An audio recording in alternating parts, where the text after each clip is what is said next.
ज्ञानतिमिरन्दस्य ज्ञानञ्जनाशलाकया चक्षुरुन्मिलितं येन तस्मै श्रीगुरुवे नमः। मैं सर्वप्रथम अपने गुरुपाद पद्म ओम विश्ववाद अष्टोत्तर श्रीमद् भक्तिवेदांत साधन स्वामी गुरु महाराज के शरण गुरु में अनंत कोटि बार दंडवत प्रणाम करते हुए उनकी कृपा याचना करता हूँ। तत्पश्चात समस्त वैष्णव के चरणों में मेरा यथायोग दंडवत प्रणाम। तो श्रीमद् भागवतम में महाराज चित्रकेतु का प्रसंग आता है। महाराज चित्रकेतु की हजारों रानियां थी, किंतु उन्हें पुत्र नहीं था और वे बहुत ही राजा के रूप में एक बहुत अच्छे राजा थे। बहुत सुचारू रूप से वे अपने प्रजा को पालन पोषण करते थे। तो एक दिन अकस्मात अंगिरा ऋषि उनके पास आए और अंगिरा ऋषि ने पूछा कि आपके राजकाज कैसा है, खजाना कैसा है। तो उन्होंने कहा सब कुछ ठीक है। तो उन्होंने कहा कि महाराज एक समस्या है कि हमें पुत्र नहीं हो रहा। तो उन्होंने कहा कि देखिए आपके भाग्य में पुत्र नहीं है तो आप पुत्र के ऊपर नहीं जाइए, पुत्र के लिए प्रयास मत करिए।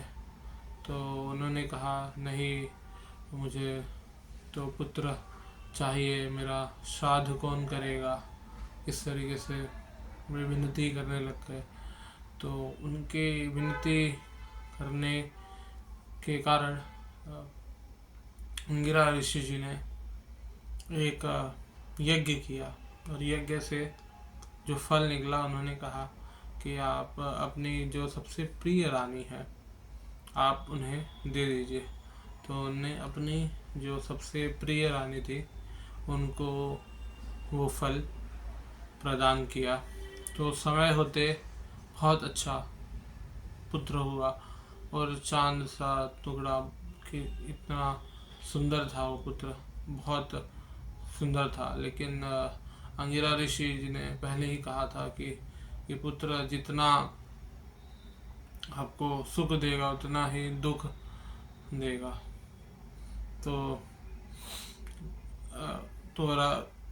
राजा अपने पुत्र होने के बाद में राजकाज पाठ में लगे रहे, लेकिन दिन प्रतिदिन उनकी आसक्ति उस पुत्र से और उस रानी से बढ़ती गई। तो जैसे जैसे उनकी आसक्ति बढ़ती गई तो उन्होंने धीरे धीरे करके अपना राज्य जो है मंत्री और ब्राह्मणों को सौंप के वो ज़्यादातर बड़ी रानी और उस बच्चे के साथ ही समय बिताते थे। तो उस बच्चे के साथ ही वे समय बिताते रहते थे। फिर बाकी की और जो रानियां थी उन्हें वे ध्यान नहीं देते थे, उन्हें पूछते भी नहीं थे। तो उन्हें काफ़ी बुरा लगा। तो उन लोगों ने सोचा कि भाई सब फसाद की जड़ ये बच्चा है, तो क्यों ना इस बच्चे को ही ख़त्म कर दिया जाए। तो उन्होंने बच्चा वो पालनी जो होता है बच्चे जिसमें रेस्ट करते हैं तो वहीं पे थे बच्चे। और तो वहीं पे वे लोग जाकर और रानी लोग जाकर उस बच्चे को दूध में जहर मिला दिया और बच्चा मर गया। तो फिर बाद में राजा रानी आए और उन लोगों ने दोनों ने देखा कि बच्चे मर गए हैं तो एकदम शोक से संताप करने लग गए। हाय मेरा बच्चा करके एकदम शोक संताप करने लग गए।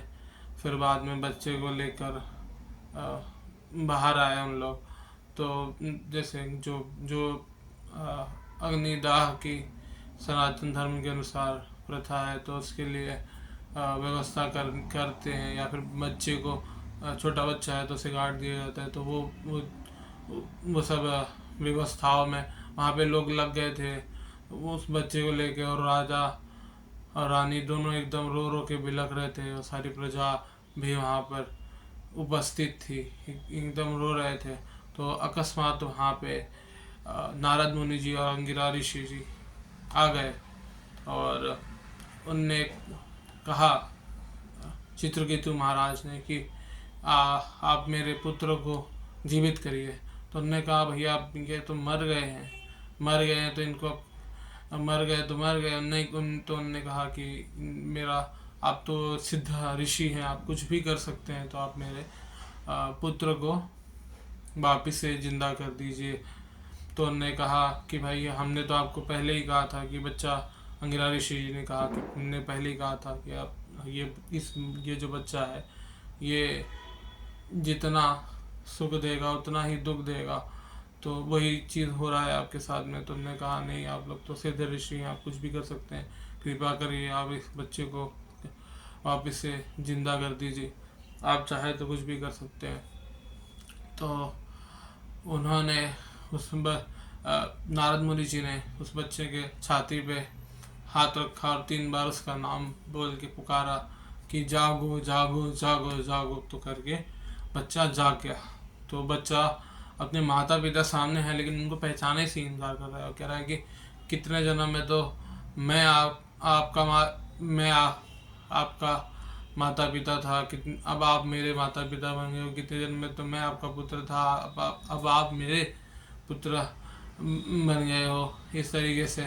तो राजा महाराज चित्रकेतु की आँख खुल गई कि इस भौतिक संसार में जो उनकी आसक्ति है ये नहीं होना चाहिए। तो इस तरीके से हमें देखने को मिलता है कि हमें हमारी आसक्ति भौतिक चीज़ों में नहीं होनी चाहिए। ये घर परिवार संसार, ये हमारे साथ मरने के बाद कोई हमारे साथ नहीं जाएगा, केवल और केवल भगवान का नाम जाएगा। हमारे अकाउंट में कितने भी पैसे पड़े हो कुछ नहीं जाएगा हमारे साथ में, सिर्फ भगवान का नाम जाएगा। तो इसके लिए भगवान का नाम करना चाहिए और कलयुग में हरे कृष्ण महामंत्र का जाप करना चाहिए, जैसे हमारे शास्त्रों में बताया गया है। हमारे आचार्य ने भी इसी मंत्र का जाप किया है। तो इसी के लिए हमें हरे कृष्ण महामंत्र का जाप करना चाहिए। हरे कृष्णा कृष्णा कृष्णा हरे हरे, हरे राम राम राम हरे हरे। वांछात कल्पतरुभ्यश्च कृपा सिन्धुभ्यश्च पतितानां पावनेभ्यो वैष्णवेभ्यो नमो नमः।